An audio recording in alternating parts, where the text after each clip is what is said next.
పుట్టినప్పటి నుంచి ప్రతి ఒక్కరు ఇంచుమించు వాడతారు దీన్ని టూత్ బ్రష్ అంటారు.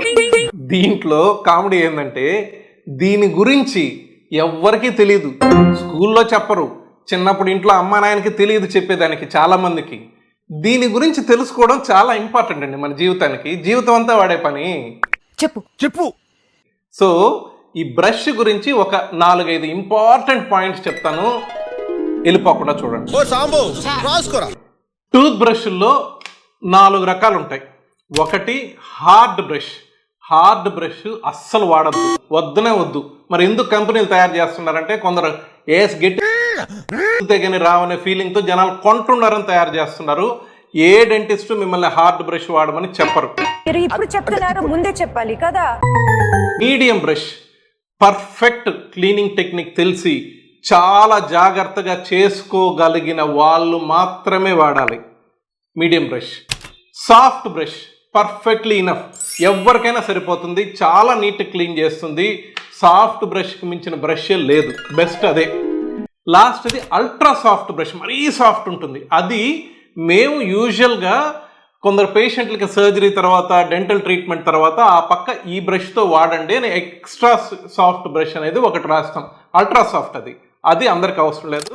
అందరూ వాడాల్సిన బ్రష్ గుర్తుపెట్టుకోండి, మళ్ళీ చెప్తుండా, సాఫ్ట్ బ్రష్ మాత్రమే. బ్రష్ని బాత్రూంలో పెట్టకూడదు, ఇది కూడా చాలా మందికి తెలియదు. అందరూ బాత్రూంలో పెట్టుకుంటారు. బాత్రూంలో పెట్టుకుంటే ఏమవుతుంది అంటే, మీరు కమోడ్ ఫ్లష్ చేస్తారు కదా, ఫ్లష్ చేసినప్పుడు ఆ బుడగలన్నీ ఎగిరి మన బ్రష్ మీద పడతాయి. ఇంకా మీ ఇష్టం, పెట్టుకునే పని అది పెట్టుకోండి. నేనైతే బయట మీ బెడ్రూమ్లోనో క్లోజెట్లోనో ఎక్కడో పెట్టుకోండి, అది బెటర్ అంటుండ. తర్వాత బ్రష్లన్నిటినీ దీంట్లో వేసి పెడతారు, డబ్బాలో ఇలా వేసి పెడతారు. అన్ని బ్రష్లు ఒకదానికొకటి అనుకో ఉంటాయి. ఇప్పుడు ఏమవుద్ది, ఒకరి నోట్లో ఉండే ఇన్ఫెక్షన్ ఇంకొకరి బ్రష్ మీదకి పోద్ది, వీళ్ళ ఇన్ఫెక్షన్ వాళ్ళకి వస్తుంది. అందుకని ఇలా ఎప్పుడు పెట్టకూడదు. బ్రష్ని తీసి కొందరు లోపలికి ఈ పక్కకు పెడతారు, బ్రష్లన్నీ లోపలికి ఇట్ట పెట్టుకో ఉంటారు. అది ఇంకా వరస్ట్, అస్సలు వద్దు, ఆ పనే చేయొద్దు. ఏం చేస్తారంటే మీ బ్రష్ మీరు వేరుగా పెట్టుకోండి. మీ ఇంట్లో మీ బ్రష్ వరకు సపరేట్గా పెట్టుకోండి, ఇంట్లో వాళ్ళ బ్రష్లు ఎవరు వాళ్ళు సపరేట్గా పెట్టుకోమనండి. ఇంకొకటి ఏంటంటే, బ్రష్ ఒకసారి తీసుకున్న బ్రష్ టెంకాయ పీస్ అయిపోయిన దాకా వాడతారు. అస్సలు అలా వాడకూడదు. మీరు అలా వాడుతున్నారంటే మీరు వాడే ప్రెషర్ ఎక్కువ ఉంది, మీరు వాడే బ్రషింగ్ టెక్నిక్ తప్పు ఉంది. సో బ్రష్ని 3 నెలలు అయినా కూడా ఇలానే ఉండాలి. అలా ఉందంటేనే మీరు కరెక్ట్గా బ్రష్ చేస్తున్నారు. ఈవెన్ సాఫ్ట్ బ్రష్ కూడా అలానే ఉండాలి.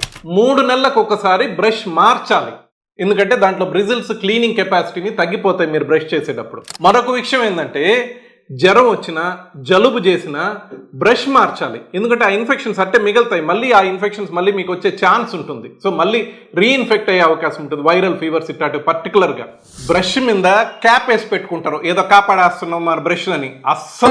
అసలు ఆ పనే చేయొద్దు, ఎందుకంటే క్యాప్ వేసినప్పుడు లోపల బ్రష్ తడిగానే మిగులుతుంది. తడిగా ఉన్నప్పుడు మాయిస్ట్ ఎన్విరాన్మెంట్లో బ్యాక్టీరియా, వైరస్, ఫంగస్ ఇవన్నీ విపరీతంగా పెరుగుతాయి. వాటికి పండగ చేసుకుంటాయి మీ బ్రష్ మీద. సో క్యాప్ వేయొద్దు బ్రష్ మీద, అట్టే డ్రైగా ఉండించండి బ్రష్. బ్రషింగ్ చేసే ముందు కుదిరితే వేడి నీళ్ళతో వాష్ చేసుకోండి బ్రష్ని. తర్వాత బ్రషింగ్ ఎలా వాడాలి, అసలు ఇది చాలా మందికి తెలియని విషయం. ఇది ఒకటి, బ్రష్ ఎలా వాడాలనేది.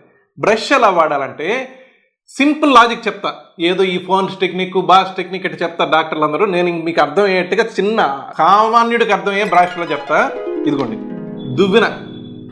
ఇంట్లో ప్రతి ఒక్కరి ఇంట్లో దువ్వెన ఎలా క్లీన్ చేస్తారు చెప్పండి?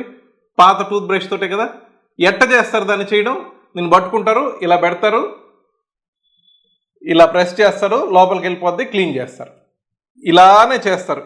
ఏ ఇంట్లో అయినా దువ్వెన క్లీన్ చేసే విధానం ఇదే పద్ధతి. ఒక్కసారి ఆలోచించండి, మీ పంటి మీద పెడితే ఎంత బాగా ఎఫెక్టివ్గా పనిచేస్తుందో. బ్రష్ని పళ్ళ మీద అలా ప్లేస్ చేసి చిన్నగా అలా ప్రెస్ చేయండి, పళ్ళ సందుల్లోకి పోద్ది. పంటికి చిగురికి జంక్షన్లో పెట్టండి, పళ్ళ సందుల్లోకి పోతుంది. అలా వెళ్ళాక చిన్నగా కిందకి లాగండి, చాలా క్లీన్గా అవుతుంది. దీనంత బెస్ట్ టెక్నిక్ ఇంకొకటి లేదు. నా మాట మీకు రేపు బ్రష్ చేసేటప్పుడు ఖచ్చితంగా బ్రష్ పేస్ట్ తీసుకున్నప్పుడు నా మాటలు గుర్తు రావాలి మీకు. సో నేను చూపించినట్టు పై పళ్ళు ఇలా కిందకి, కింద పళ్ళు పైకి అలా క్లీన్ చేసినప్పుడు పర్ఫెక్ట్గా క్లీన్ అవుతాయి పళ్ళు. ఇంకొకటి చాలా మంది మిస్ చేసే విషయం ఏంటంటే, మోస్ట్లీ దాదాపు మాకు వచ్చే పేషెంట్స్లో 90% పేషెంట్స్ చూసేది మేము కింద పళ్ళు ముందు భాగం, కింద పళ్ళు లోపల భాగం, ముందు పళ్ళు పర్టికులర్గా క్లీన్ చేసుకోరు. ఎందుకంటే బ్రష్ చేసేటప్పుడు ఈ పెదం అడ్డం వస్తుంది, కింద పెదం. సో కింద పెదం కొద్ది కిందకి లాగి ఆ కింద పళ్ళని ముందు భాగంలో బ్రష్ చేసుకోండి. అందరికీ 99% ఎక్కువగా పాచి వచ్చేది, క్లీనింగ్ చేయాల్సి వచ్చేది ఈ ముందు భాగంలోనే ఎక్కువ. సమస్య ఏంటంటే ఈ ముందు పళ్ళకి ఒక్కటే చిన్న వేరు ఉంటుంది. సో ఈజీగా పళ్ళు కదిలిపోతాయి, ఊడిపోతాయి. అండ్ ఇదే నాలుక లోపల పక్క పళ్ళు, లోపల పక్క క్లీన్ చేసుకోవడం చాలా మంది మిస్ చేసేస్తారు. లోపల పక్క క్లీన్ చేసేది బయట ఈయన అద్దం ముందు పూసుకొని చేసుకుంటారు. ఎవరురా నువ్వు ఇంత టాలెంటెడ్ ఉన్నా? లోపల చేసుకునేది చేసుకోరు. లోపల చేసుకోవడం చాలా చాలా ఇంపార్టెంట్. అక్కడంతా మీకు సలైవరీ గ్లాండ్స్ అంటే గ్రంథులు ఉంటాయి, మన ఉమ్ము తయారు చేసే గ్రంథులు ఉంటాయి. వాటి వల్ల ఏమంటే కాల్షియం డిపాజిట్స్ ఈజీగా పంటి లోపల పక్క ఫామ్ అయ్యి మీకు అక్కడంతా క్యాలిక్యులస్ అంటే డస్ట్ పాచి చెక్కులు చెక్కులు కట్టిపోతుంది. మేము రోజు చూస్తున్నామండి, అందుకని చెప్తున్నాము.